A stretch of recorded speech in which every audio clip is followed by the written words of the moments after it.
में से पीआरएस में इतना अच्छा मंथली मैगजीन प्रिपेयर करते हैं, what's the need for me to write down the same thing again in my notes? उससे बेटर है कि मैं वो मंथली मैगजीन बार बार रिवाइज कर लूं। वाजीराम में एक सिस्टम है, 500 लोगों का क्लास होता है। अगर आपको फ्रंट रो में बैठना है तो you have to go 1 hour early. So मैं 1 घंटे पहले जाता था, लेकिन 1 घंटे पहले जाके लोग वहां क्या करते थे? They started discussing the things जिनके बारे में उनको खुद को पता नहीं होता। What I used to do, putting on my headphone, taking the monthly magazine and going through the sections one by one. 1 साल मंथली मैगजीन को 1 घंटे वहां बैठ के ही रिवाइज किया है, no extra time for that.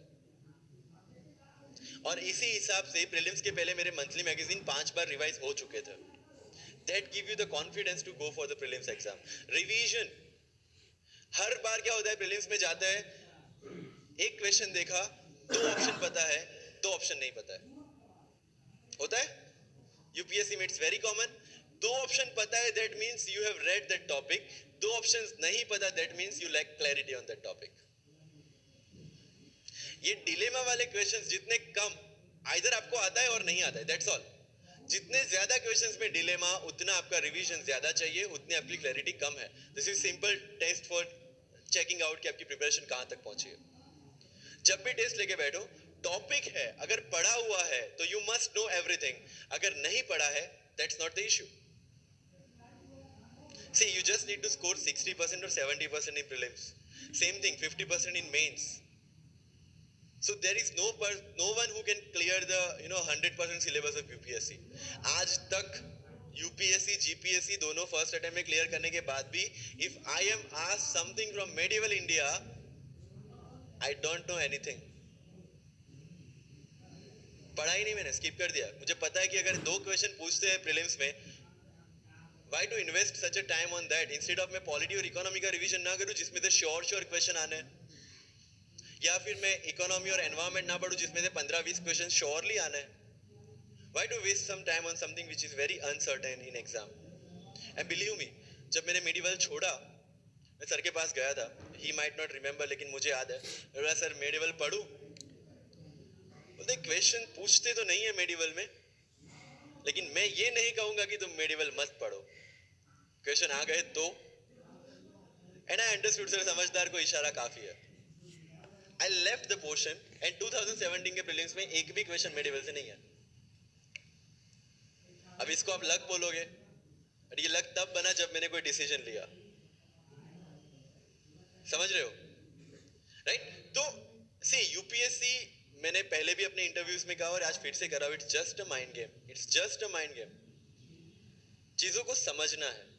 Mains में अगर मैंने आंसर राइटिंग नहीं किया तो I should not gate demotivated, because मुझे पता है कि मुझे उसकी जरूरत नहीं है। आपकी जरूरतें आपको पता होनी चाहिए कि आपको किस चीज में। I was very sure in my mind कि अगर मुझे फर्स्ट अटेम्प्ट में क्लियर करना है तो मुझे कोचिंग चाहिए। That was very clear in my mind. जब मैंने सोचा कि कोचिंग करना है, वाजीराम में करना है, क्योंकि I research a lot about coaching institutions, तब मैं डिसीजन पे पहुंचा कि वाजीराम में करना है। पता चला कि वहां की फीस 1.5 लाख है, रहने का खर्चा 3-3.5 लाख तो आराम से हो जाएगा।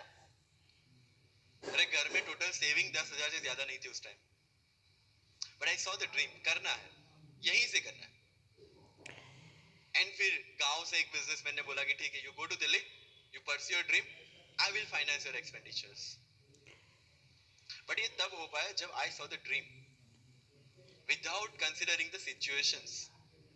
इसलिए ओम शांति ओम का एक डायलॉग जो मुझे सबसे ज्यादा फेवरेट है, अगर किसी चीज को पूरी शिद्दत से चाहो तो सारी कायनात तुम्हें उससे मिलाने की साजिश में लग जाती है।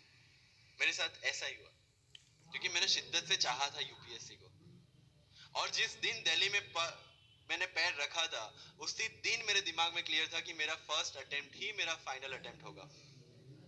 इस मेंटालिटी के साथ, सी होप्स वी कैन डू, हम ड्रीम्स देख सकते हैं, रिजल्ट क्या आना है वो अपने हाथ में नहीं है। तो जब प्रिपरेशन कर रहे हो और अगर दिमाग में आता है होगा कि नहीं होगा, होगा कि नहीं होगा, टेल मी वन थिंग, वो आपके हाथ में है क्या? Is it in our hand? Result क्या होगा? No. What is in our hand?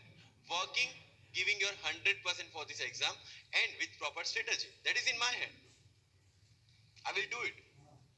और अगर इतनी शिद्दत से मेहनत की है 100% देके, और फिर भी एग्जाम नहीं होता, believe me you won't be dissatisfied, you won't be demotivated, you will feel I give my 100%, आगे उसकी मर्जी। ये एटीट्यूड के साथ रहना है इस एग्जाम में। मेरी बातें थोड़ी मैं ये नहीं बोलूंगा कि यूपीएससी में प्रीलिम्स में 2 पेपर होते हैं, मेंस में 9 पेपर होते हैं, इंटरव्यू इतने मिनट का होता है, no, that is very much available on internet. What I want to focus is what are the pre requirements to enter into this field. इस चक्रव्यूह में उतरने से पहले कौन सी तैयारी आपको करके उतरनी है। And very first and most important is confidence. मुझे याद है मेरे क्लास में एक स्टूडेंट था, हु वाज अ डॉक्टर, वो प्रिपरेशन कर रहा था। जब भी क्लास में कोई भी क्वेश्चन पूछा जाता था ना, he was always ready to answer, कोई भी, irrespective of the subject, irrespective of the faculty, answer उसके पास रेडी था। and my friends are, भाई he is so talented, so intelligent, हमसे कैसे हो पाएगा। I mean like why do you judge yourself based on his own parameter? UPSC में एक vacancy नहीं है, there are 1000 vacancies, अगर वो एक भी लेगा तो 999 है हमारे लिए। why do you think about that one seat? and he couldn't clear the prelims of that year, even 2018 wala bhi. So understand this, it's not about your intelligence,